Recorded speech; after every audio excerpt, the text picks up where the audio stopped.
This is the Cheat Codes Podcast with your host, Thomas Dockstader. So, Jason, great to have you on. Also known as the Modern Dad on Instagram, kind of how I knew you.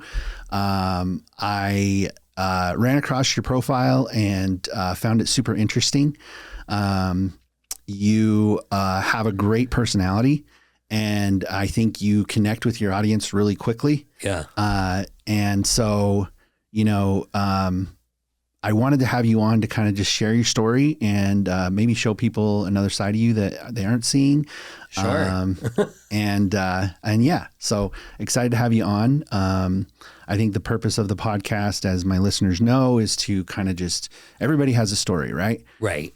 And I would love to hear some of yours. So, to kind of start it off, unless you have something interesting that comes to your mind initially, I would love to just hear like, hey, what's the basic story of Jason? Like, where'd you grow up? What was your family life like? Relationship with parents, things like that. Totally. Okay, so I grew up in Utah, born and raised. I'm adopted, so that's always a fun story. Okay. But grew up in Taylorsville, lived there my whole life, high school, junior high, went out there, then served a mission, moved out to California for 8 years. Where'd you go on your mission? Fresno, California. Okay. Yeah, so the armpit of America, but it was fun. It was great. It was a awesome experience. And then I came home for a second. I wanted to go into dentistry, so I wanted to do all my schooling in California, so I moved back out there. Did school in Central California, then moved to Orange County, and then eventually I moved back here, and now I live Bountiful. Okay. It's like very basic parts. Gotcha. Yeah. So, let's go back. Okay. You're adopted. Yeah. One of my best friends is adopted. Cool. He's a Samoan guy. Yeah. And was raised in a full white family in Alpine. Awesome. So I love his story. But talk to me a little bit about that. Like at what age were you adopted and what do you know? So I've always known I was adopted. Okay. My parents were very upfront. I have an older sister. My parents were upfront with both of us. We just always knew. Your sister is your biological sister? No. Oh, okay. No, All right. We're just both adopted. Not interesting. Biological. Okay. Yeah. So I was adopted. I believe my parents got the call 3 days after I was born that we have a little boy here at the hospital. If you want to come pick him up. Unfortunately, they were like, yeah, I guess we'll pick him up. It's interesting because I've talked to my parents before and they say like they always just had a nursery just set up. They didn't know when, they didn't know if it would happen. My sister's 3 years older. And so to imagine like having a nursery just set up for possibly 3 years, having no idea if you'd ever fill it is crazy to me. Wow. But yeah, I've just always known. It's always been a part of my life. Yeah. Do you know your biological parents? Have you seeked them out? So I did not seek them out. Okay. There was a time I remember it vaguely. I was at the airport picking someone up and I got a phone call, and it was kind of the time where like you didn't have everyone saved in your phone. So if you got a call, you just answered it. Yeah. Which never would I ever today. But somebody was saying, I saw your profile on adoption.com. I think I'm your sister. And I was like, okay, I don't know anything. Like, what do you know? I did have a letter from my birth mom, so I knew some things. Mm-hmm. So I just asked her questions. And then when she had said that the mother had like graduated college or something, I was like, oh yeah, not me. Cause I knew that hadn't happened, or some part of it, I knew it wasn't right. And so I was like, oh yeah, it's not me. Sorry. Like everything was right until it was like this one thing. And I'm like, yep, we're not related. Sorry. Good luck. Have a nice life. Then one Christmas, my brother-in-law gave me an ancestry.com because I was like, that is the most thoughtful gift you could get somebody at the time. I don't know anything about my background. I don't know where I'm from. I don't know I don't know nothing. And so I thought, how cool is that? I get to find out like where my ancestry is from. Like, what am I? So I took it, I sent it in, I get the results, and I'm stoked. Like, cool, thing I never knew. I didn't know I was from Eastern Europe and that I'm 4% Jewish and just like crazy stuff, right? Well, then I'd start getting emails of things that said like, hey, we found your fourth cousin. And I'm like, who cares about their fourth cousin? Yeah. Like, we're in Utah, we're all cousins. cousins. Like, calm down. Then it would start getting a little more frequent and a little closer. It was right when Ancestry opened up, like, let's connect people, but they never said anything. And I'm like, okay. So then I got like first cousins and I was like, okay, now we're getting close. And I'm like, these aren't my first cousins, but I'm just thinking like how I grew up. I'm not thinking like actual DNA. And then it was one day, my wife and I were in New York and I got an email that said, you have a message. And I was like, a message? So I open it up in Ancestry and it says, I think I'm your mom. And I was like, what? And you could like go look at their profile and it said 100% mother. And I'm like, oh. This is all in like Ancestry.com. Okay. So she messages me through there and she has this like profile name and I'm just like, I mean, obviously DNA, we're connected, but like, what else do you know about me? And so then she started saying things and I was like, she just mixed up there. She was like, you're either in from 82 from this hospital or 85 this hospital. And I was like, well, I'm 82, but I'm this hospital. Like you just had your hospitals mixed up. And she just said, oh, I didn't know who I was talking to because I placed 2 sons for adoption. And I was like, oh, okay. So I have another possibly full sibling, at least a half sibling. And then we just kind of started messaging a little bit, asking questions. And then I just said, you know what? Like, thank you so much. I'm so appreciative for what you did. Like, you changed my life completely. I am so grateful for you.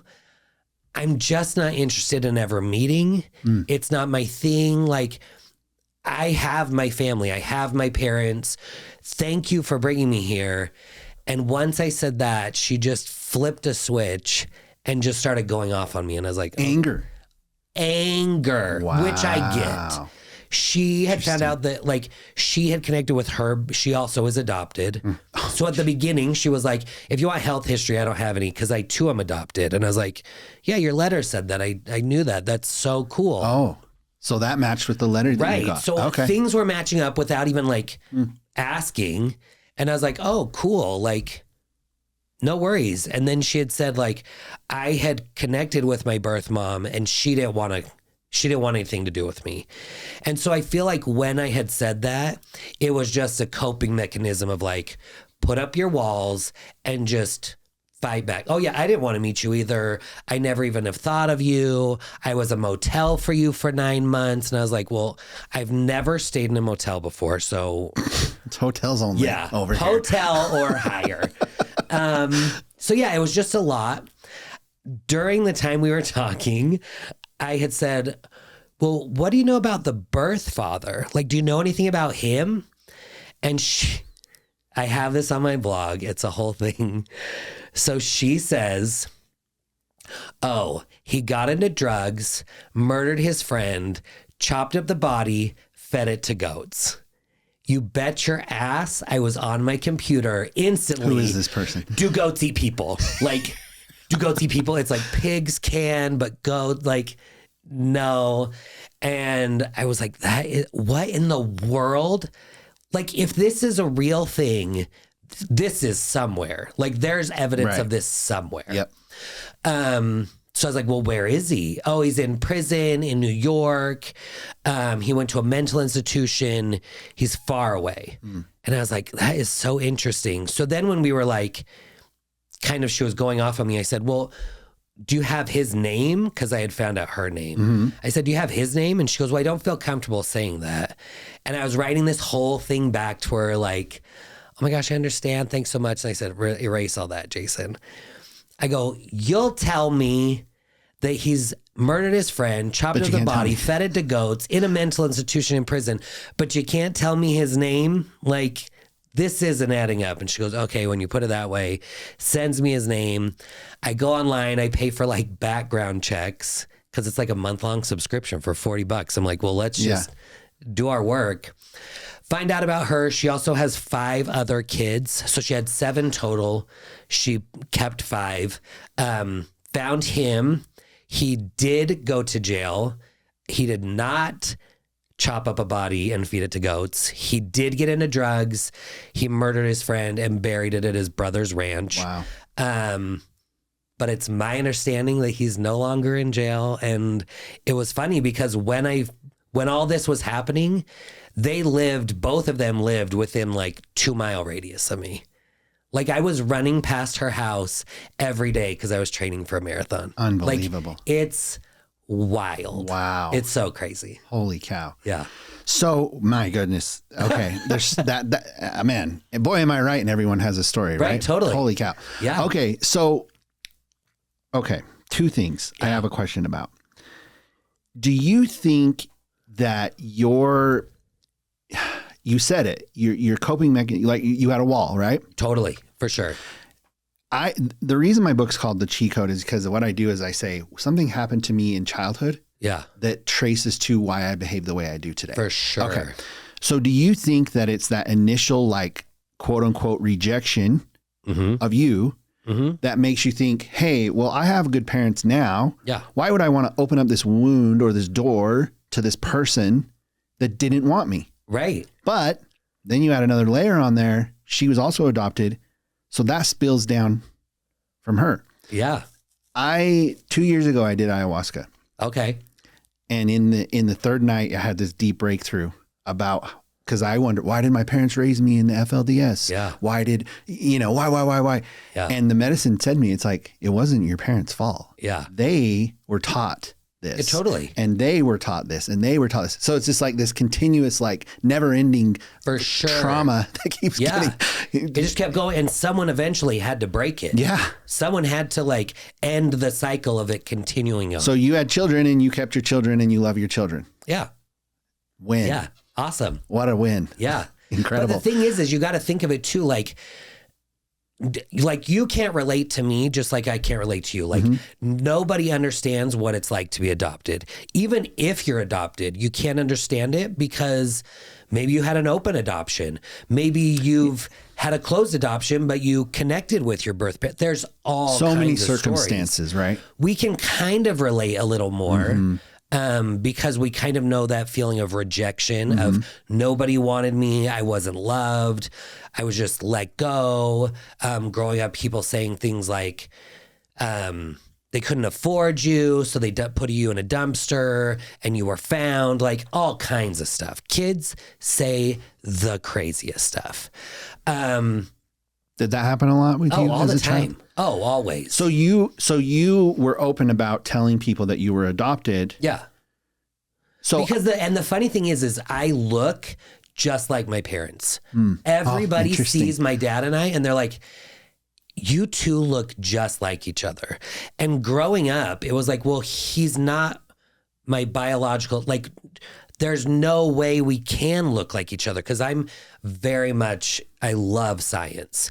So I'd be like, genetically, we are not the same. So there is no way we can look the same. I have brown hair, I have brown eyes. Cool. He has brown hair and brown eyes. Other guys have that doesn't mean we're exactly the same. So that was always how my mind would take it. But then since I would tell everybody, it would just be like, oh, well, it's because your parents didn't love you. It was like, oh. Do you think you intentionally volunteered that information because deep inside, the only reason I say this is because I kind of relate. Because when I left the FLDS, I felt the need that I needed to tell people. Yeah. Because otherwise I didn't want him to think like I was hiding something. Yeah. But also I was ashamed of it and I wanted to get it out there. Subconsciously I was ashamed of it. Totally. I wanted to get it out there so that it wasn't, so that they would still confirm that they liked me. Right. But it's also like, it's part of who you are. Yeah. Like, it's part of your identity. I cannot change the fact that I was adopted. Just like you can't change it. That you grew up in the FLDS. Yep. It's just who we are. Yes. And so I would just tell people, because I'm like, oh, I'm adopted. Mm-hmm. You can't see it where someone, it's obvious that they're of a different race or at least like, obviously. But it was just something that I always was like, oh yeah, I'm different because I'm adopted. And it was just always, I think it was because it was so openly discussed about to me that then I just talked about it so openly. Do you think do you think you've had a progression of the level of acceptance that you've had for yourself from a perspective of, for me, I went from being ashamed of my past to embracing it heavily. Talk to me a little bit about that progression for you. Like, was there a time where it would kind of like hit a peak of challenging to a place where you're like, oh no, now this is me and I accept it. And I actually like, that's my value, is my experience. Do you think you've gone through that? For sure. I'd say like, I mean, with this specifically, yeah, like I just always, it was always accepting. I mean, elementary, junior high were the main points of life where kids just say anything and they just do not care. Yeah. But it was like at that point, everyone just knew. And it was the time too of those days where I was like, I'd get mad at my parents. I'd be like, you're not my parents. Like I'd throw that out all the time. Yeah. Cause you had it just in your back pocket. Like the most hurtful thing ever. I played it the other way where I'm like, maybe they aren't my parents. Maybe I am adopted. Yeah, I gotta be adopted. This has to be me. Yeah. But the thing is that I think it was once I was older, probably in my 20s, where it was just like, it wasn't a thing that I was just always telling everybody, because I had just been to the point where this is who I am. And whether you know about it or not, it's not going to change anything. Right. So who cares? Yeah. Yeah. 100%. So, all right. So how do you think that, and maybe other things, how do you think those have affected the way, like, cause the way I look at it is like, we're here where we are now. Right. Like, and these things have shaped us and we've chosen our paths. Do you think any of that relates to like what you're doing now from a perspective of like kind of like your personality and like, because to me, and this is from an outside view, you seem to embrace your personality. Yeah. Which I think a lot of people have a hard time with. Sure do. Right? They have a mask. Yep. And it's very clear they have a mask up. It's actually almost clear that they're not being authentic. Yeah. I think you're the opposite of that. You display a level of authenticity that I think is what attracts people to want to consume your content. Yeah. Yeah. I mean so here's the thing with that. My entire life I'd been bullied. Always. Part of it was the whole adoption thing, just people saying stupid stuff. But I've always just I'm friends with girls. When I'd go at recess and I'd go, like, there'd be 20 of us boys there to play basketball. Only 10 get to play. The first 10 to make a basket are playing. No way in hell am I making a basket, but I always tried. Sure. And so I was like, well, if I can't play basketball, I'll go over and I'll try to play football. And then everyone was faster than me, or they already had their groups. So then I'd go over and I'd start playing with the Polynesian kids, and that would get wild. But then it ended up where it was like, I was hanging out with all the girls. I was the guy with all the girls all the time. So then what does that come up with? Oh, well, if you're friends with girls, if you like all these feminine things, then you must be gay. And always that was thrown at me. So it was one of those things that I was like, well, if you're like, what am I doing to make you think that? Right. So my whole life was just like, okay, I got to do something so you don't think that that's the case. So then I'm just dating all these girls. I'm probably doing things going way too far. And it just became like, I felt like I had to cover something up that wasn't even a thing to cover up. But it was just like, I got to try to make you think I'm this like tough guy, where I'm showing up at fights, where I'm starting fights for people.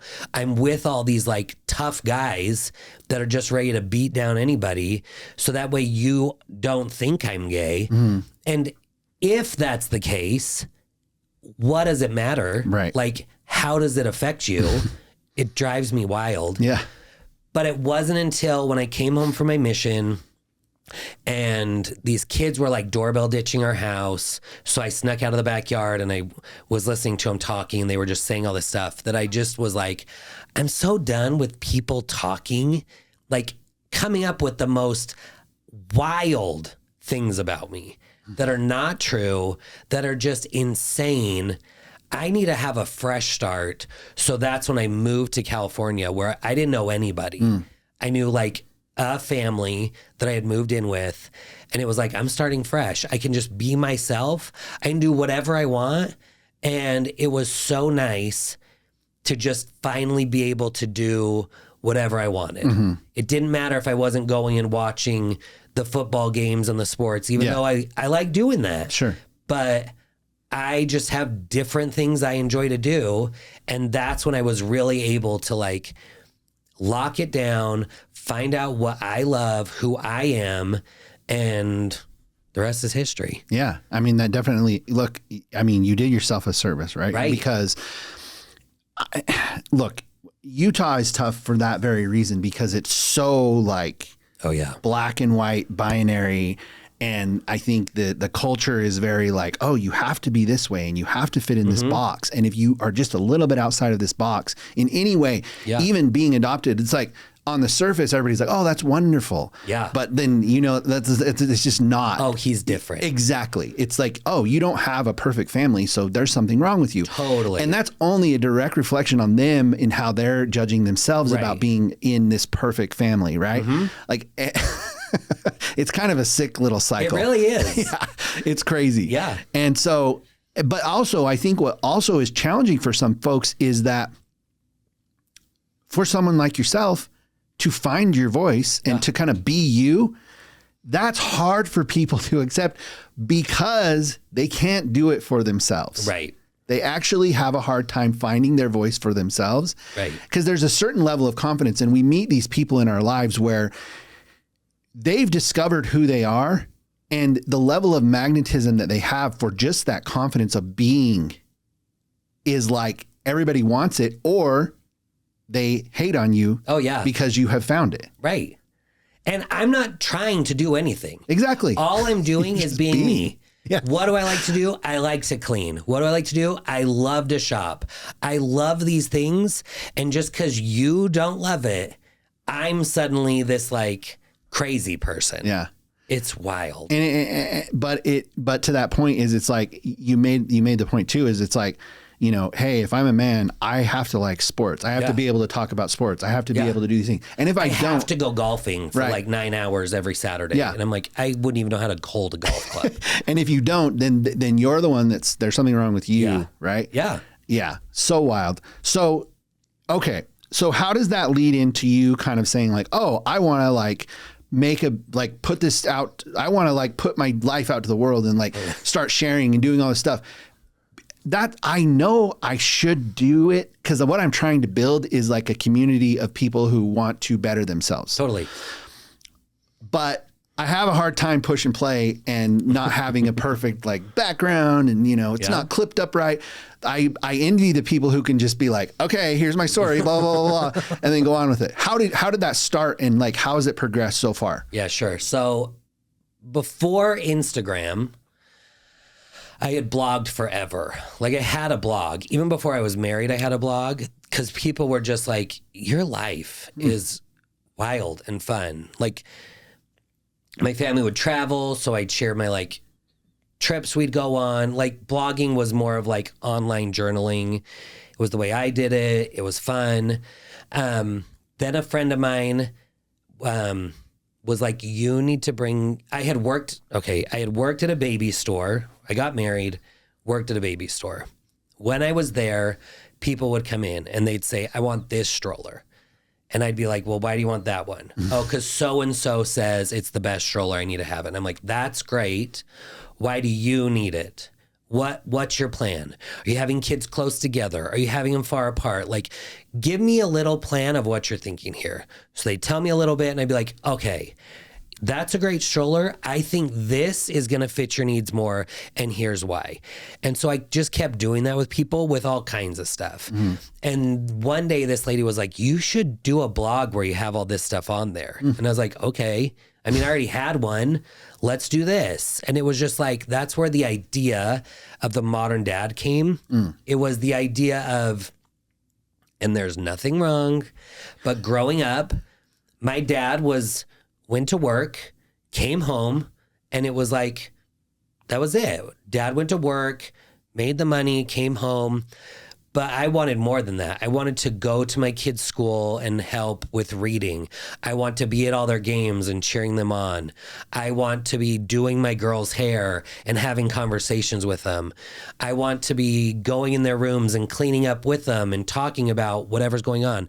That to me is where a modern dad was. It wasn't necessarily like, what are your thoughts on vaccinations and all the, like, that wasn't it. It was just the modern to me is now the difference of what it was back when I was growing up. Yeah.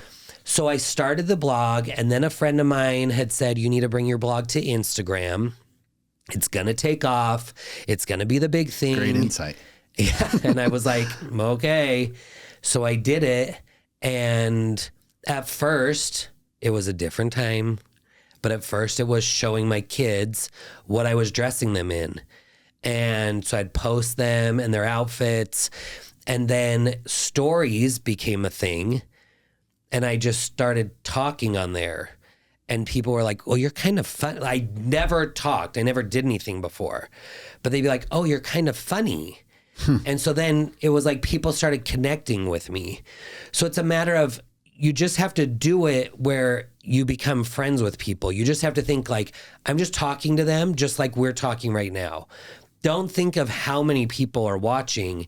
Just think, if I were to talk to this person, what would I say? That's an interesting way to think of it. I pull out my phone, I record it, and then I share it. And that's just how That's so true because you're so right. My gosh. Because I actually, sometimes I watch my content where I'm trying to talk to the camera and it's so not me. Yeah. It is the furthest thing from me. Exactly. Right? And you're so right. Like I do need to just do it as like, oh, I'm telling my brother something. Totally. Just go. Like, do you do Marco Polo? A little bit. Okay. So Marco Polo was like the best thing because it's exactly like Instagram, where if you're seeing yourself, you're talking to yourself on your phone, right? So you practice on Marco because somebody's on the other side and is going to respond to you. So you just talk to them like you would there. You take that mindset and take it into stories. And then I'm just talking to whoever it is on that other side. And that's me. That's how I am.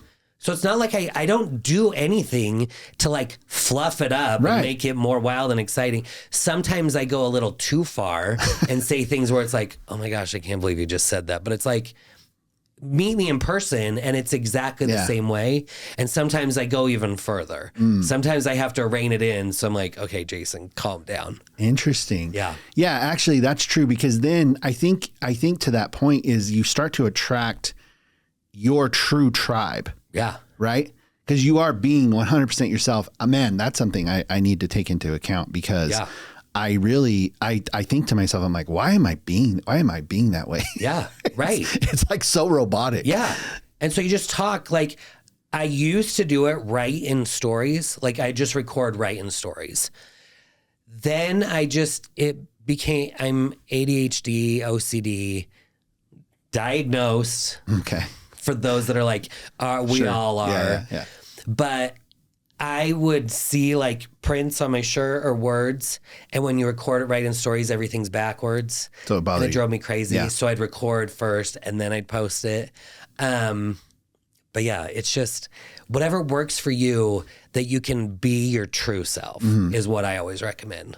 Well, it sounds like you're really following that, right? Like you're like, oh, I was blogging, now I was doing this and that. You're kind of just like going by the feelings that you have about, hey, what do I think would be interesting? Right. And that's what I put out. Yeah. So what's your plan? Like where do you want to go? What do you want to do with this? Like what's your I have a program that I teach and I talk about like, you know, how I went from almost killing myself to like where I am now. Yeah. And I'm actually in a place beyond what I could have imagined that I could have gotten to, when I originally had that. So like for you, like what is this place in your mind where you're like, this is what I want to do for people. This is where I want to go. This is what I want to be. What does that look like? Oh man. So there's two things here. So one thing that I do is I help companies work with influencers, meaning I come in, we work together, and I just teach you the best ways to set up an affiliate program, ambassador, whatever you want to call it. Because I have worked full time with companies and I've seen both sides. As an influencer, I've seen how they can kind of like screw people over. As a business, I've seen ways, like all the things. Mm-hmm. So the one thing is to really take that off and just help more people know it really is like such a good tool for marketing and getting businesses out there, helping them be successful. So it's getting that going more. But then with the modern dad, it's like, how can I teach anybody? I don't even care if it's just dads. Like, how can I teach people to connect with anybody? Whether that's like your kids. I always think I want to do like a hair tutorial course. There's a billion hair tutorial courses, but they always say, you don't have a hair tutorial course. Where's yours? Or where's your book? Like you wrote a book. There's a billion books out there. There's yours. Like it's totally different. Yeah. So I'm always like, what if I did like a hair class, like a hair course where people can learn, like, I don't have any background in it, but I do my girl's hair and people are always wondering like, how do you do that? I don't know. I just do it. So let me show you how I do it.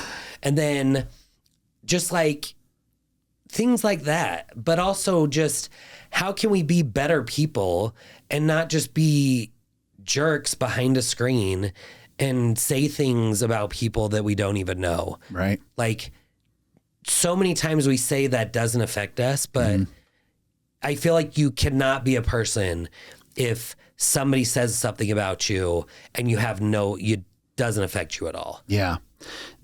Man, you're hitting on a really great point. This is something that I've spent hundreds, maybe thousands of hours contemplating.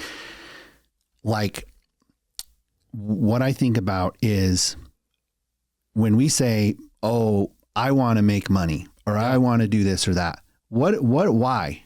Right. Why do we want money? We don't actually want the physical money. Yeah. We want the experience that it can give us. Mm-hmm. And we want the maybe notoriety and like all of these things, right? But then when we keep boiling it down, at the very end of the day, we want to be able to say to ourselves, I am enough. Mm-hmm. I am good.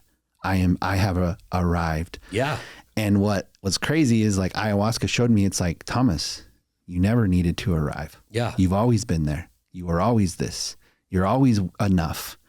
And that feeling to me is like, oh my gosh, how do I help people get to that place? Mm-hmm. And authenticity and embracing yourself is like the path, right? And so I love that you're saying, and you're making that analogy of like,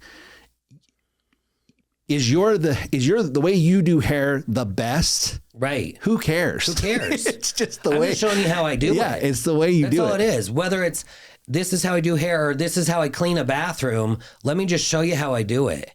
Or here's my tips and tricks for making sure my meals are prepared for the week so it takes less time away from the week to do that. And that will resonate with someone that there's no such thing as the best book. Right.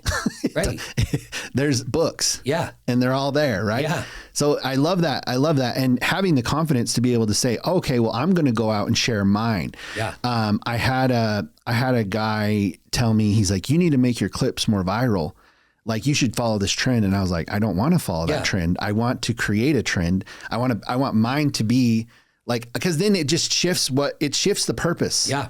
Because then I'm like, oh, I'm chasing likes. I'm not chasing like impact. Right. Like, what do I want my message to be? If it only impacts 2 people, that's great. Awesome. That's what it is. That's what it's supposed to do. My thing always has been, if I can make one person smile every day, great. Mission accomplished. One more person than was smiling yesterday. Yeah. Like that's it. Yeah. And so if 2 people can like your stuff, that's 2 more than what there was. And it's just going to continue to grow. If we're constantly chasing the likes, if we're constantly chasing the trends, it's just going to be too much for you. And you're going to be like, this is so dumb. Why am I even doing this? Well, yeah, it turns into an entirely different animal. Yeah. That's interesting. So you've been through a lot. I'm curious, like, if someone's watching this and let's say they relate to your story, right? Maybe they're adopted. Maybe that, maybe all these things. Actually, I want to tell this really quick. I have an older brother. He spent a lot of time incarcerated, and he had had a daughter with someone, and he was incarcerated. They put that daughter up for adoption. He came on my podcast.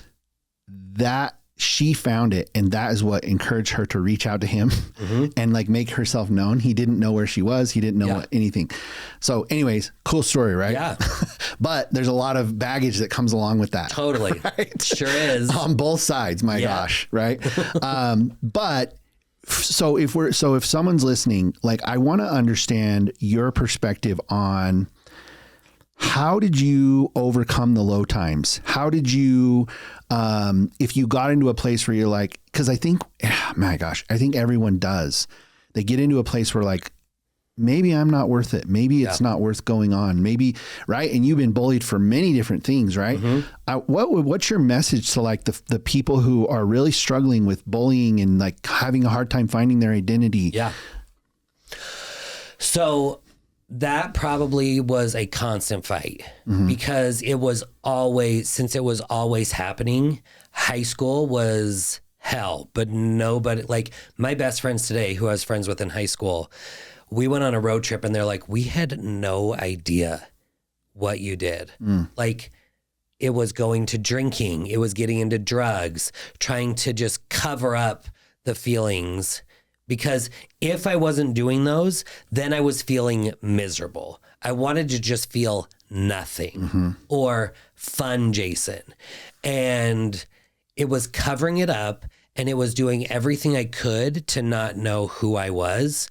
But I think it was the point where, I mean, because there were some low times. I mean, there was a time where I was holding a gun out a window because if I saw a certain person, it was either I was dead or they were dead. Whoa. There was times where I was cutting my wrists because I'm done. I'm not doing this anymore. Like, I'm sick of the stuff that's being said to me or being said about me. Like, but I always just covered it. Nobody knew. And I think it wasn't until I finally had to make the decision, like, you got to figure out who you are. You've got to like have a clean slate. And I'm not saying everyone needs to do this. Right. I'm not saying like, okay, you're 14, you're going through this right now. Just get out of town and find out who you are. Like, start over. I'm saying that there is hope. I'm not saying like get through it, but there are people out there that have been through what you're going through. And a lot of times, like, we don't understand because we didn't have social media. Like, now kids are flooded so much more with all the things, and I get it, but it's just, there's people to talk to. And I never had someone to talk to. And I think if you feel like you could find someone, I have people talking to me all the time. I mean, I'm always responding my DMs. And it's just, I feel like if you can find someone, whether they're online or in person, you can just connect with, that's huge. Because that really was what took me to California. Was there was someone I knew I could tell everything to, since they were the only people I knew, they had to be someone I could totally trust. And I just spilled everything to them. And then I think that's the biggest thing I needed, was just somebody to listen that was outside my family circle and that I could trust. So your first lifeline was discovering that you weren't alone. Right. And that they're actually, because again, to your point, it's really easy to get in that trap in your mind thinking no one understands I have this very unique experience. I'm the only one that's doing this. Right. No one else knows what this is like. I think the truth, and this is the truth. I would say at any given time, about 95% of the population is suffering like that. Yeah. And to your point, they put these masks up. They put on this persona of like, I'm not struggling, I'm not challenged. But I think a lot of people are, because no one, if you are a whole individual and completely self validating, you will never put someone else down. Right. The only people that put someone else down it's a mirror. Right. They see something in them that is causing them to feel something. And so they have to put you down. Yeah. So that's one key, right? Is to know that if someone's putting you down, they're actually suffering. Totally. Okay. So your lifeline was you found someone that you could talk to. So first step is if you're feeling like you're struggling, do your best to try and find someone that you can open up to and talk to. Anybody. Like family, neighbor, therapist at school, somebody, but also just you got to be able to trust them. Because I can't even imagine if I were to talk to a friend in high school and tell them everything, and then all of a sudden they go and tell people, like, it's so hard. Not a trust. Yeah. Right. Because then it breaks your trust even more. Exactly. Yeah. But also, like, if let's say we're talking about a kid, if I were to go and talk to an adult and then the adult had told somebody because there was some kind of situation where it's like, no, we really need to get you help. I totally get it as an adult. As a kid, I would have been like, F you. Like, why would you do that to me? Yeah. But it's like, now I know, oh, they really were looking out for my best interest. And so it's, if you are that person that someone's confiding in, making sure that they know, like, listen, I know that this is hard, but like, we've got to talk to someone that can help with this situation. Like, and I'm here to help you, but like, I don't know what to do. I'm just a regular person, but I can find you whatever it is you need. But just, you can trust me. I'm not here to like screw you over. Right. Yeah, absolutely. That's great advice. I mean, I think that's so important. So aside from the, you have your Instagram, but I know you have a business that you help folks. Okay. So tell me a little bit more about that. Plug it a little bit. Cause I'd like to know, for people who are listening, if they say, hey, I want to get in contact with this guy, I want him to help me. Like, what does that look like? Yeah. So it's a funny thing, because I don't talk about it a lot, because I have clients, I have people that I'm working with. But I always will get openings because I do not sign long contracts. I feel like, let me just teach you, then you go and figure it out and start doing the things I've taught you. If you feel like you need to go a little longer, or if you ever want to come back, I'm here, but like, let me teach you or teach someone that works for you how to do this. And what's your ideal client? Like, what would they be doing or trying to do? I mean, it's mostly product sales, anyone in the retail space that are just trying to sell products and get their product out there. And I've done anywhere from like startups to big businesses. And so it's really just knowing what they're needing.